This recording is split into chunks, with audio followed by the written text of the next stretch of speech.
Chicago migrant tent campsite in Brighton Park deemed safe after environmental review. Chicago, CBS.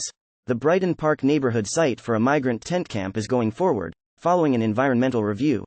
The city's Department of Assets, Information, and Services contracted with Terracon Consultants Inc. to conduct an environmental assessment of the site at 3710 S California Avenue.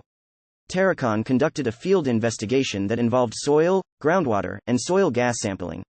After taking the samples, the contractor compared them to the Illinois Environmental Protection Agency's remediation standards for residential use, the city said. Soil with mercury levels was found at one spot on the site, and was removed and disposed of in a landfill, the city said. Soil with a high level of a semi-volatile compound was also found on the site, and will be removed, the city said. Time equals 400 ms, greater than. The city released a report from Terracon measuring in the hundreds of pages. It also documented the discovery of arsenic, lead, and other chemicals at the site. The Department of Assets, Information, and Services also said a barrier of crushed clean stone with a minimum thickness of 6 inches will be placed along the surface of the site. With the barrier and limited soil removal, the city deemed the site safe for temporary residential use. Work began earlier this week on the tent structures at the site. The announcement that construction in Brighton Park could begin this week came after confusion over the weekend about when that work would start.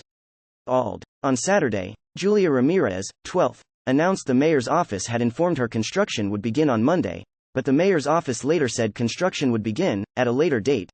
Ramirez has said she is opposed to building the tent camp at 38th and California and has criticized the Johnson administration for not yet providing her with a report on an environmental assessment of the site after tests reportedly revealed heavy metal contamination in the soil.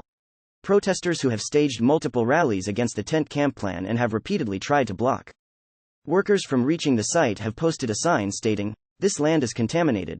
The city also is continuing work on another proposed tent site at 115th and Halsted Streets in Morgan Park.